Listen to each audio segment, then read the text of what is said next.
Welcome to Toffee Blue View, your source for all things Everton.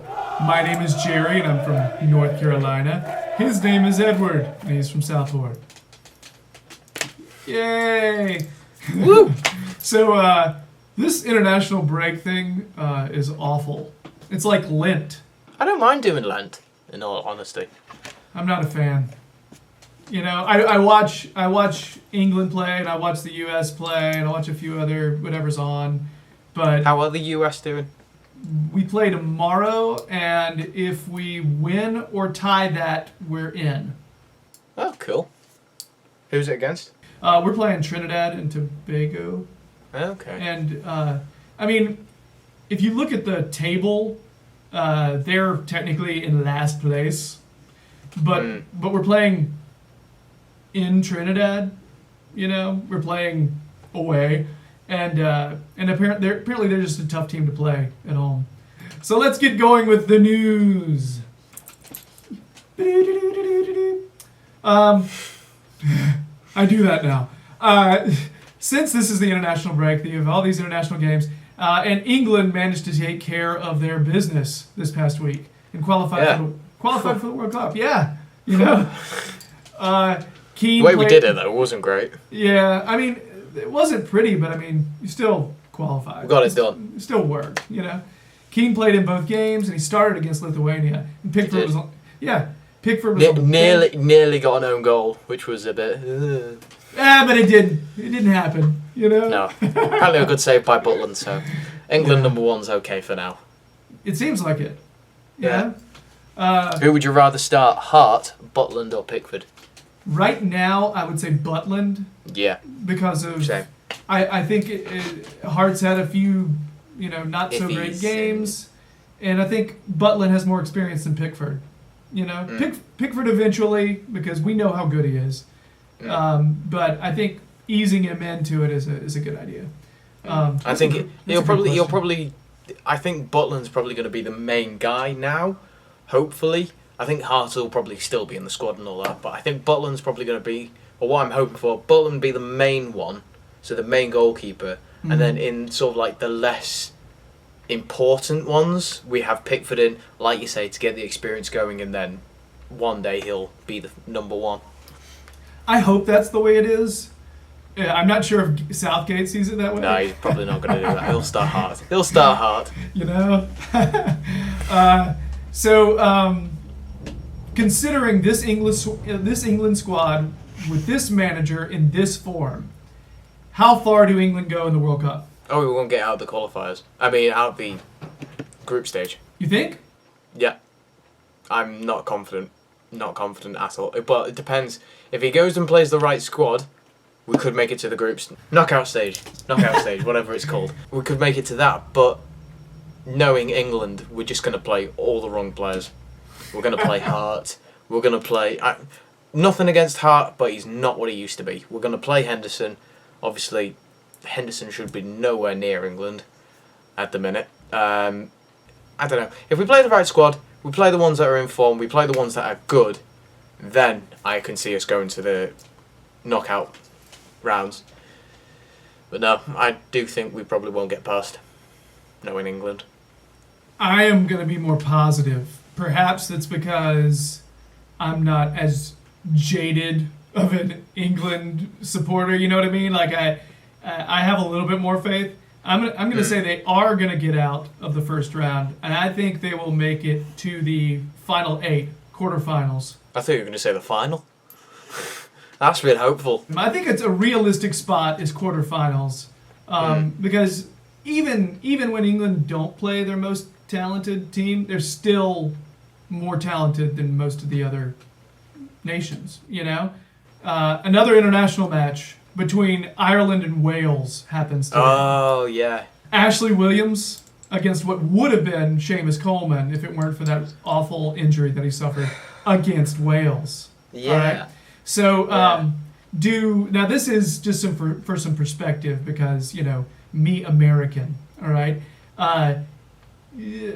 Do Everton fans pull against Wales because of what happened to Coleman in a situation like today, in a game like today?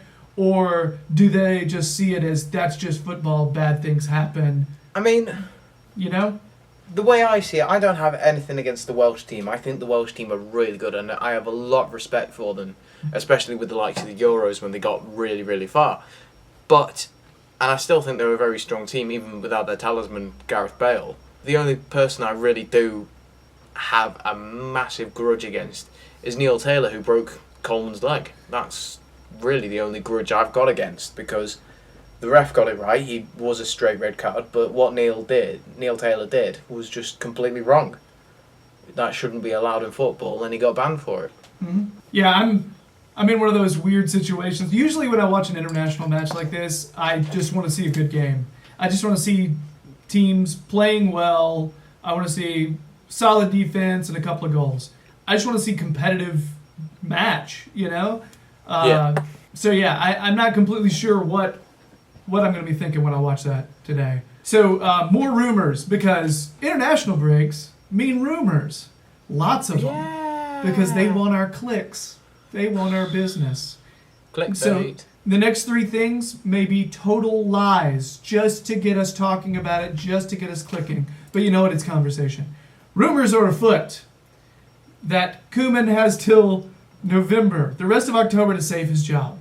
Now, Edward. Called it. This is literally the exact same thing that you said last week.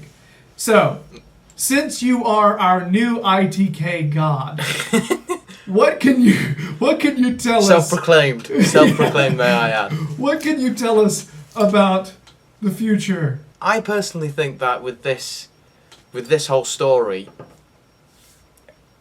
if it's true, I'm glad they've set that deadline. I'm very happy with that, because that shows they care enough. They've given him time to get it done, and there's a lot of important fixtures to say, keep the job or you lose the job. I think that's really good that they've set the deadline there. That is still 4 weeks, so that's enough. I reckon that's enough time to sort of like turn it around. I think if he gets 4 results out of 4 in that, and good results, so like no losses at all, then he'll stay in a job.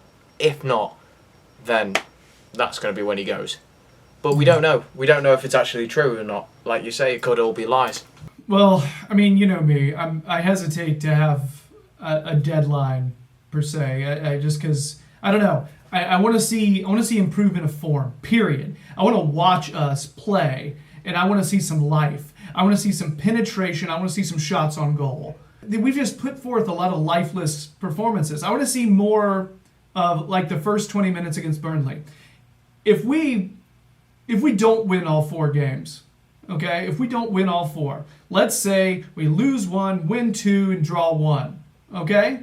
If that happens, I'm going to be focused on how we played. How do we look? You know, is there progress? And if there's progress, I'm fine with keeping him onward just to see if that progress continues. Because that gives you, I feel like, the best chance to win moving forward. But if we get embarrassed in October, I can't defend that, you know? Straight embarrassed that's not good for anyone. All right, so 2 more rumors, 2 more international break rumors that could be total lies. Recalling Onyekuru may be on the menu this January, okay? He'll probably get played at like left centre back or something, so it won't make a difference. Well, we need one of those. The rumors were that the reason he's not playing for us right now is because we had trouble with a work permit. All right? So he goes to Anderlecht, and he's actually played well and scored some goals when he's gotten to play. But now it's surfaced that Everton want to bring him in on some sort of special talent permit.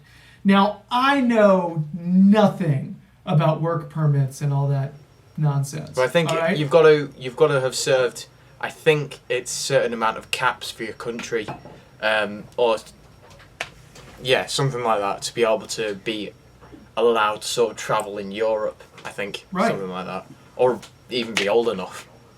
And he doesn't have caps for his country. He doesn't have any of that stuff. So it may be just supporters, desperation, thinking they want to spark, and they start this kind of rumor, wishful thinking perhaps. And to add to the intrigue here, Onyekuru has put something on his Instagram account where he's in the passenger seat of a car, and the location is listed as Liverpool. In Liverpool! What? I didn't think it was as believable until I heard that. Possibly some more firepower coming in. I don't know if it could be. Heck, if he's in Liverpool now, it could be. I wonder if it would be sooner than January. I don't know. That may not be one of those international break rumors. It may be real. I gotta be honest though, to have an extra bit of energy up front. Think about his pace with Calvert-Lewin and possibly Lookman, possibly Sandro and Nias. Vlasic. These are potent players. Now they probably need some more mindful players like Rooney, like Sigurdsson, like Davies, like Barkley. Yeah, that'd be neat. That'd be crazy. To kind of balance it out, I feel like you need a good mix of both. But he would just only add to our team being even more dangerous, and I think it would definitely help us kind of get through those difficult lines like Burnley's was. I think he's a really good talented youngster, but surely he fills the spot of Lookman. And if Lookman stays, where's he going to play? But I'll leave it there. Yeah, I'll leave it there. I think that's a really good point. Last rumor. I want to see an Evertonian's face from England when I say this, okay? It's all over Twitter that a new coach may be coming to Everton. But who? Maybe lies, gentle viewer and listeners. A new coach that has coached with Koeman before, named Sammy Lee. Why? Why? I mean, he's helped with the national team. I think he helped Big Sam with the national team. He's helped. I think he worked with Koeman over at Southampton. Supposedly, he's a good offensive-minded coach. He's well respected as far as coaches go. But so let's pretend like this is true. Let's just pretend like this is a thing that might happen. How am I supposed to feel about this? Seriously, because I've only been supporting Everton since like 2011. How am I supposed to feel about this? It's like Steven Gerrard coming over to coach Everton. You just don't see it happening. Even if it did, it would just feel really weird. It was like the rumours last summer, I think. Before we got Koeman, I think it was, or when Koeman was being rumoured to get the Barcelona job, we were getting linked with Rafa Benitez. Yeah. Which sort of feels like in the same boat. Just no, just wouldn't be right. Don't get me wrong, he's probably good, but no. How important are results to us? You know what I mean? Let's say we bring him in, and if you knew our results would improve if we brought in a red for the coaching staff. No. Still no. You know what I mean? No. I think no. you still have to say no. I agree. It would just feel wrong. Like it's being tainted by red. It's such a temptation because you're thinking, oh wow, results for the squad. It's great to see, but I don't think you can do it. When I compare this rivalry, I think it's one of the most heated rivalries in the world. All right. And when I compare this rivalry to other rivalries, being from North Carolina, this is college basketball country, okay? And nobody really knows what I'm talking about except for, Americans who watch basketball. But Carolina and Duke, okay? University of North Carolina and Duke University, huge rivals. And I could never see Michael Jordan going to coach at Duke. Could never see it. I could never see something like that happening. It's just unheard of, and the people, the administration, and all that stuff, they would never hear of it. Same situation here. Koeman would have to really be fighting for it. He'd have to really be fighting for it. And even then, I don't think it would happen. It's crazy. Oh, man. So anyway, all right. So, that is the news, everybody. If you're digging the vids, please subscribe. Click the little logo in the corner, and you can be checking us out on the regular. Also, like, comment, tell us what you're thinking. All that kind of stuff helps. Edward, Edward has a channel, Jam James. All Check it kinds out. of FIFA vids, Everton vlogs. He goes to the game often. I started in Everton career mode. I need a new. See, I've done something that Coleman didn't do. I bought in a striker and a left-sided centre back. So go check it out. All right, everybody. Good stuff, Edward. Thank you. That's it for the news. Bye. Adios.